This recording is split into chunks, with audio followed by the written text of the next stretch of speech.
cuplikan berikut ini ya Kang ya.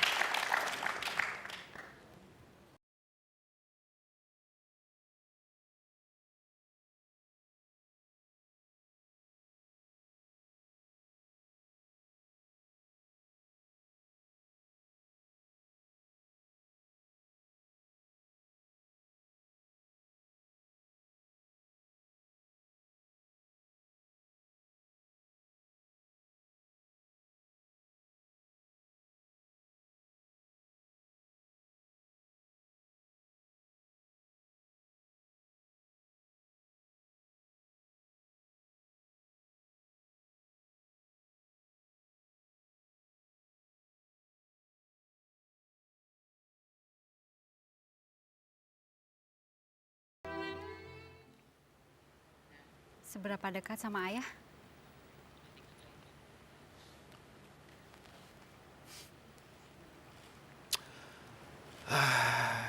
Susah ceritanya.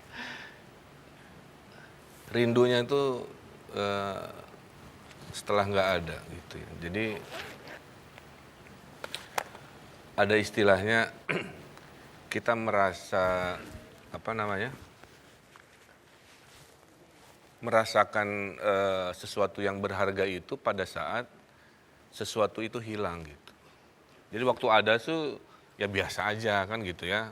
Bahkan kadang sering berbeda pendapat. Tapi pada saat sudah nggak ada itulah justru baru kerasa ada yang hilang dari keseharian. Apa yang kerasa hilang ketika beliau Banyak. nggak Jadi ada? ayah saya tidak menyaksikan saya lulus. Tidak menyaksikan saya menikah, tidak menyaksikan saya berkeluarga, tidak bisa menyaksikan saya jadi wali kota dan seterusnya. Tidak bisa menyaksikan saya mendesain masjid yang saya dedikasikan untuk beliau. Rindu itu sering muncul ya kadang-kadang dalam mimpi ya. Kalau alam bawah sadar itu berarti kan kangen lah seperti itu. Ayah saya itu mengajarkan kesederhanaan juga ya. Saya masih lihat dulu ayah saya didatangi anak mahasiswanya bimbingan, tapi mahasiswanya kayaknya itu nakal dan nilainya jelek. Terus mencoba merayu ayah saya ngirim kue, ngirim rokok, apalah gitu ya. Ayah saya dengan tegas menolak. Dikembalikan semua hadiahnya untuk membuktikan integritas beliau sebagai dosen. Dari situ juga saya melihat saya ingin seperti beliau, makanya sekarang itu status saya masih PNS dosen di ITB.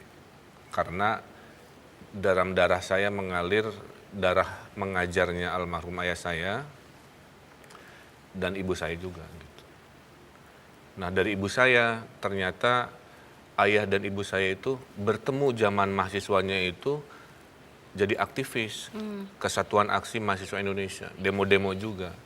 Jadi semangat perjuangannya mungkin sedikit dua dikit gitu ya, datang dari semangat ayah saya, ibu saya. Gitu. Dan yang paling mengharukan itu ayah saya ini almarhum masih suka menolong saya sampai hari ini gitu. Menolong dengan cara? Jadi gini, pada saat saya pilkada misalkan, ada lawan politik saya udah siap mau black campaign. Pas tahu saya anaknya Pak Aceh, dia berubah 180, jadi mendukung saya. Karena, ternyata misalnya saya baru tahu kamu itu anak Pak Aceh ini gitu, yang sobat saya kan begitu. Akhirnya yang tadinya mungkin saya akan dilakukan black campaign, tiba-tiba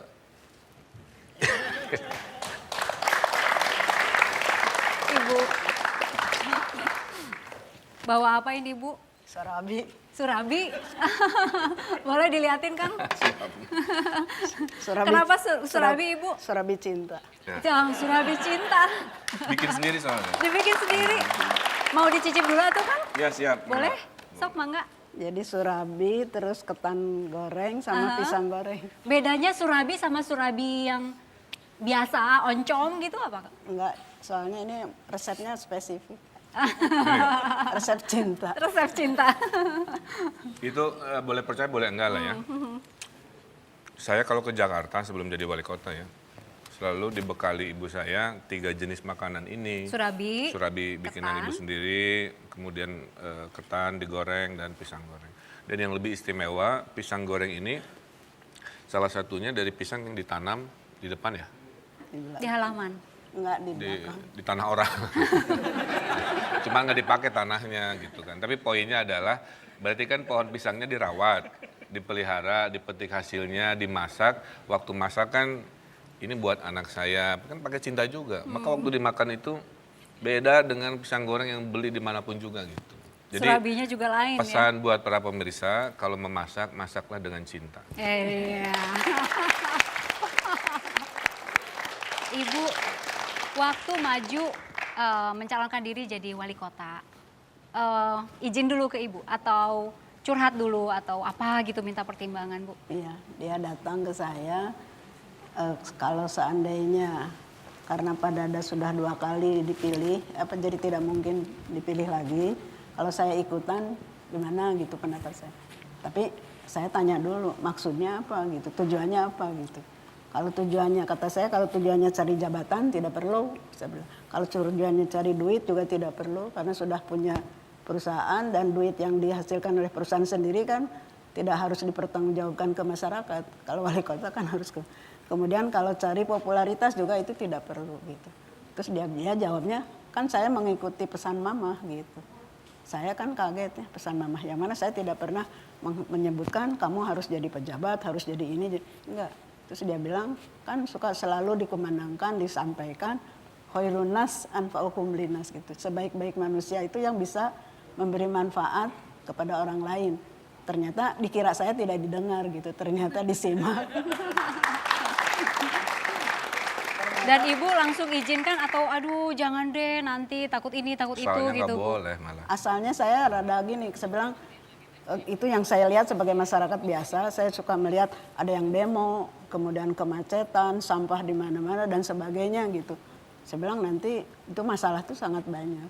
Tapi kata dia begini, jadi kalau melalui keilmuan yang saya dapat, oleh Allah diberikan ilmu melalui sekolahnya, sepertinya ada masalah yang bisa diselesaikan oleh ilmu yang saya miliki gitu. Walaupun mungkin tidak semua katanya gitu. Tapi kalau misalnya seperti mama ketakutan ini, itu saya diam saja, mana yang lebih berdosa gitu. Jadi saya menyadari, oh berarti saya memberi ketakutan itu salah gitu. Jadi saya bilang, iyalah kalau begitu, tapi niatnya harus tetap bersih, lurus, niat ibadah kepada Allah melalui ilmu yang diberikan Allah kepada dia gitu. Jadi untuk kebaikan. Kang, sosok ibunda untuk Akang apa? Iya, di balik lelaki sukses kan ada wanita-wanita hebat di belakang. Gitu. Dan di balik wanita hebat ada kartu kredit 4. Ibu saya ini kalau ibaratnya HP bersama keluarga adalah sumber energi hidup saya. Doa ibu saya ini doa yang melindungi saya. Gitu ya. Jadi kalau orang tua selalu mendoakan orang anak-anaknya dalam sholatnya, pasti anak-anaknya itu insya Allah terlindungi dari mara bahaya. Saya ada kejadian di Jakarta, lagi ngopi di Sudirman ya. Terus tiba-tiba ada orang baju putih ya, wajahnya ke Arab-Araban. Saya bilang begini, Bung katanya, tahu nggak yang membuat Bung seperti ini? Kan gitu ya. Saya kan logis aja jawabannya. Saya bisa berhasil ya karena pendidikan atau kerja keras kan gitu. Dia bilang bukan, yang bisa membuat Bung begini adalah doa ibu di Bandung gitu.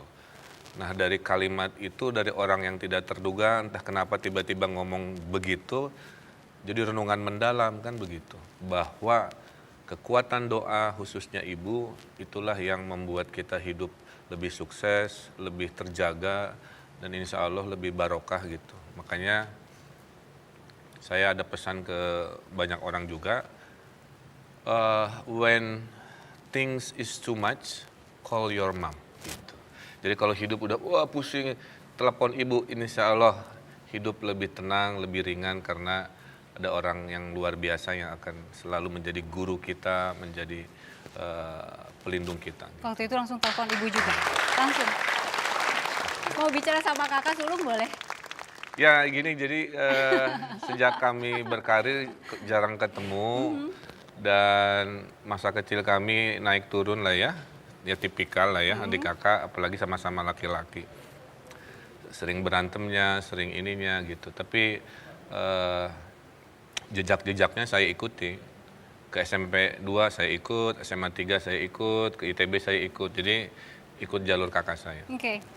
Dan kebetulan karena kemarin ulang tahun dan saya belum sempat mengucapkan selamat ulang tahun. Sedikit saja ya untuk kakak, ini adik yang penurut atau kumaha Kang? Ini adik yang pesaing. Gitu. Jadi memang kita sama-sama aktif dan lain sebagainya, tapi masing-masing bawa ego tidak mau mengikuti. Jadi kalau saya ikut misalkan aktif di satu tempat, kenapa Emil ngambil di Paskibra karena saya tidak ikut di Paskibra.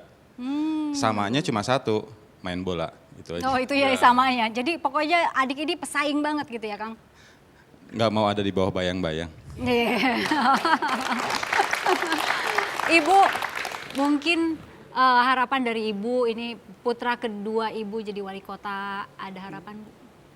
Ya bagi saya jadi apapun dia tetap jadi waladun solihun jad'ulahu, jadi anak saya yang soleh yang selalu mendoakan dalam posisi apapun, dan semoga tugas di pemerintahan di Bandung ini menjadi tujuannya kan katanya Bandung juara, tapi saya harapkan juara dari keimanannya, juara dari kebersihannya, juara dari keramah tamahan orang Bandung, karena orang Bandung terkenal someah, hade kasemah. Tahu artinya? Someah, ramah, hade kasemah, baik jadi, kepada tamu. Iya gitu. Jadi itu seperti itu. Dan juara dari sisi motekarnya. Motekar itu tahu nggak? Motekar teh apa ya? Kreativitas. Oh, iya. Kang, apa yang mungkin menurut Akang, aduh ingin membahagiakan Ibu, tapi belum kesampaian gitu Kang? Ya, satu sih, karena saya harus mengukur diri saya ya. Ibu saya itu memimpikan saya jadi khotib sholat Jumat. Belum sampai sekarang? Belum sampai, masih belajar. Karena tidak mudah ya, bukan karena jadi pejabat terus layak jadi khotib Jumat. Jadi saya lagi belajar agama lagi, belajar ngaji lagi dan seterusnya. Jadi itu yang mungkin ya sederhana, tapi bagi saya maknanya dalam. Jadi pemimpin harus paripurna lahir dan batin, harus cerdas pikirnya, harus soleh juga. Jadi mungkin itu. Baik. Karena lain-lain yang duniawi insya Allah udah dipenuhi. Baik. Dan saya kalau ketemu ibu tidak ada siapa-siapa, biasanya saya manja. Yang saya lakukan adalah tidur di sini. Gitu. Wah gini bisa gitu. Nah. Gitu. Kami kembali saat lagi.